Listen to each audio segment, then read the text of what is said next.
Okay, so you like cigars, right?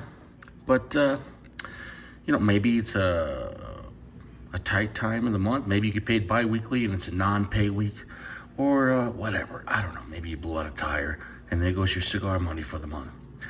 Now, just because, let's say, maybe you wanted Padron or the high-end Fuentes, which are superior to these cigars.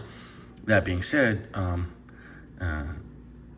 if you can't have top shelf, there's nothing wrong with mid-shelf cigars. And honestly, I think it gives some perspective and balance to your mind.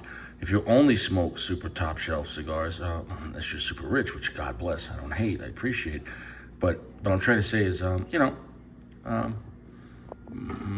good mid-tier cigars, will kind of give some balance to like, hey, yeah, we know they're not an Opus X or a 26, but they're still very enjoyable, and they're a little more lively per se. Maybe you could say a little more rough around the edges, but kind of like, a car with not all the options and no leather seating, but, hey, you're cranking that window down and you're still having a good time. The Bolivar, this is a General cigar. Now, people talk shit about Bolivar. Well, it's not the Cuban one. Trust me, this is a fantastic cigar. You can pick this up for $5 and change at a lounge. And I can't stress out the Bolivar Confardia. Strong, powerful, feels like more like a Habano, earthy, dry, lots of pepper, lots of earth, lots of spice. It's not a really creamy type of cigar, but it's a heavy, intense, robust cigar. Not the most complex, but once again, it feels more like an old school type of Cuban cigar, which we've talked about before. So yeah, I could definitely recommend it, but it's stout. It's not for newbies, but it's inexpensive. It's high quality, and actually, the guy Padron, the guy that made Padron Company, who sadly passed away, his brother, who I think passed away as well, but his brother worked for General Cigars after he left Padron, and he made this cigar, Bolivar Confardia. He also made a bunch of punch stuff, so yeah, there's the connection to that. So literally Padron's brother made that cigar, Bolivar, so it's not bad, trust me. Gisbert Intenso, a little more money, maybe about $2 more. Actually, $1.50 more, $7 flat. Strong, dark, a little more traditional. It's gonna feel a little more comfortable than the Bolivar. Might feel like something you had, but definitely a strong cigar. This one, for some reason, is it AJ Fernandez and doesn't say it? It might be. It's not the regular Gisbert, it's the Intenso one. It's much stronger. I've had it many times and actually enjoy it. This is a Toro, has nice box pressing, but great cigar. The Gran Puro, I haven't had in a while, but I do remember enjoying them. This is a Connecticut broadleaf Maduro I believe so, and then with Nicaraguan, the rest. So it is saying Gran Puro Nicaragua, but it's Nicaraguan binder and filler. Definitely, on the splotchier, edgy, a little rougher on the edges Connecticut broadleaf. It's not going to be a Liga number 9 Connecticut broadleaf, but still, it's a $7 cigar for a 7.5 by 54 or something. It's tremendous. So I think you can have a good time with that.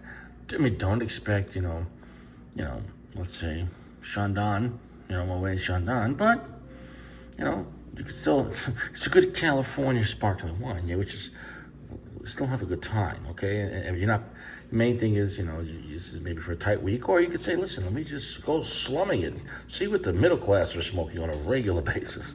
And, but it's not slum, I'm obviously making a joke.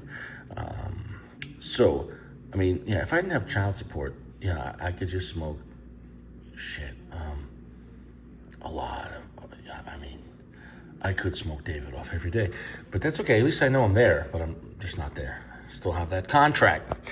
Ramon Alones, this should be one of the cheaper one here, $5. But that is a nice cigar, less stronger than the Bolivar, a little more sweeter, but funky, tangy, lots of cedar on that cigar. I have had it a lot. It's an odd cigar. It's not gonna feel super comfortable. It's a little different, but I enjoy that one. That's Ramon Alones, and that one I think is by Foundry, not Foundation. I don't know. That's under General Cigars. And this one's under General too, Partagas. But this one I think Partagas is now under? I'm confused. We know this Cortado is fantastic. This is the Toro. I haven't had it yet in Toro. I paid $7, I think. Beautiful Connecticut, strong for Connecticut. You're gonna have a great time.